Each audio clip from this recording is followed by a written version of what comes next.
There's a Roman maximum in law that says, "For he that would be deceived, let him." Simply meaning, if you are so ignorant as to be deceived, then that's your business, that's your problem. So you need to do your homework and find out what the words mean, especially in relation to law and government, because there is a world of occultism that is operating today in which you use certain words, and when those words are used in a court, they don't mean the same thing at all. Understanding law and the words of law, there are two things that this planet has: water and earth, water and land. Consequently, there are two kinds of law: the law of the land and the law of water. You need to understand the difference. The law of the land is the law of the culture that lives on the land.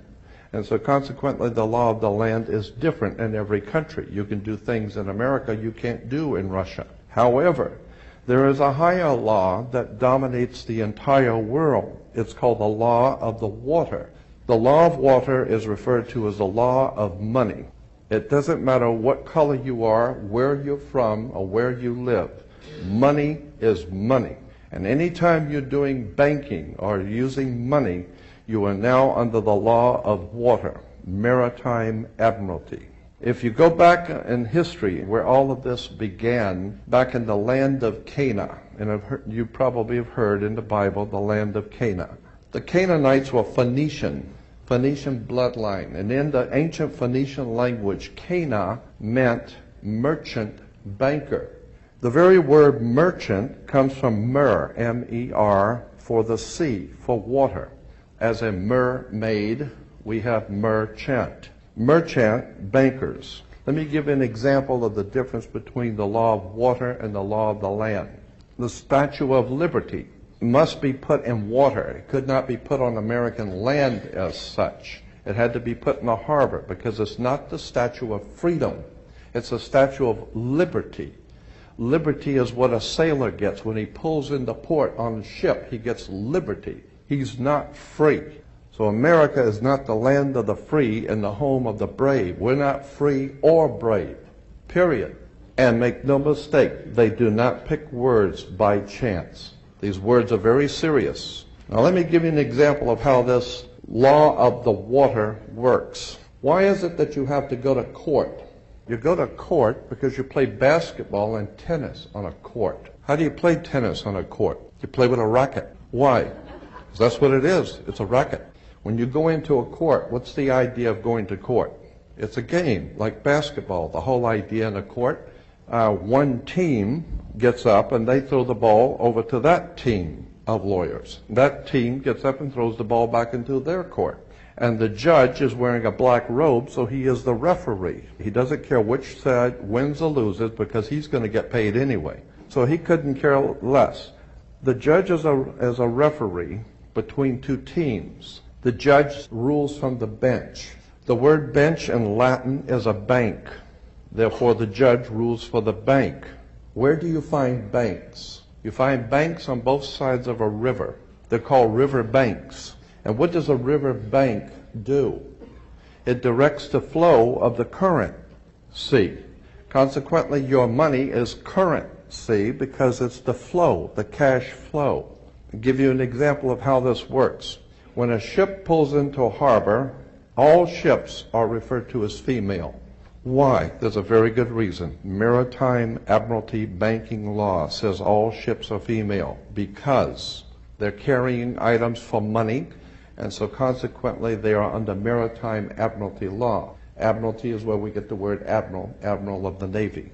Let me give you an example of how this works. When a ship pulls into harbor, it parks at the dock. The captain has to provide for the port authorities a certificate of manifest, because yesterday the ship was not here. But this morning the ship pulled in, so it has manifested. So consequently all the products have manifested. So each one of those items coming off of that ship has come off of water. And consequently on a ship, all ships have a captain. The word captain comes from a Latin word capital, money. So the captain represents the money that's on board the ship. And as I said, the captain has to present to the port authorities a certificate of manifest for each and every item. How much does it weigh? What color is it? How many doors does it have? Etc. The ship is sitting in its berth. Wherever a ship sits when it docks is called its berth, berthing a ship. All the items, as I said, coming off that ship represent money. They came in on water. They are maritime admiralty products. Now, when you were born, your mother's water broke. And when your mother's water broke, you came out. And this is why you have to have a birth certificate, because you are a maritime admiralty product under international law. Your mother delivered you. This is why if you go to Sears and buy a refrigerator, they will ship it to you. They will deliver it. And that's why you were in your delivery room. Your mother was delivering a product. Maritime admiralty. You came down your mother's birth canal. And once you, and as you're taking one of the televisions or the cars off the ship and it falls down and breaks, that's all right. Sometimes they're stillborn, so consequently you've lost money on that one. Therefore you have to have a death certificate, and it's always signed by the dock. The dock has to sign your birth certificate and your death certificate. All of these words and terms are maritime admiralty banking words. And therefore, if you understand lawyers and judges and courts and government are all under international maritime admiralty law. All religions, all churches in the world operate under maritime law. This is why all churches are divided into denominations, like 20s and 50s and 100s. This is why they're called denominations, because all churches are nothing more than the product of maritime admiralty banking. It's an extraordinary story of occult treason, high treason and crimes against the state. Make no mistake about it. The concept of human, spiritual, intellectual, and physical freedom never, ever existed on the earth. Think about this. When cowboys in Indian movies, when the cowboys would ride into town, they were wearing guns. How come they could walk into a bar carrying guns?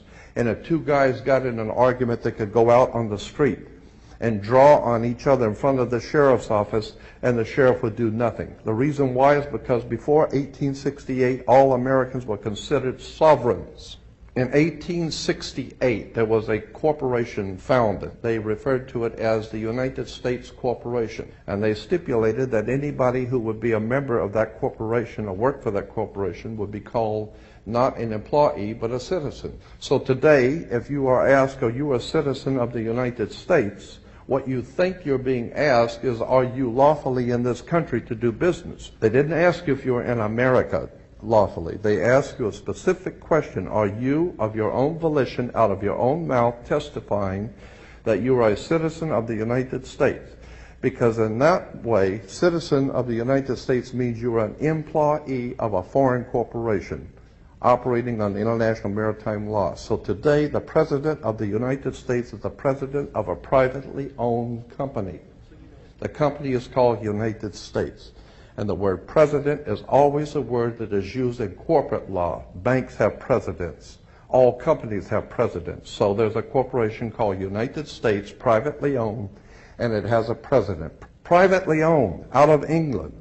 And you need to understand words and terms. Because I believe that there is a divine presence in the universe that men call God. And one day that divine presence is going to move on the earth, and we're going to see freedom come back to this world. And when it does, you're going to need to understand words and terms and how they have been used to trick you. These words have been used to enslave you.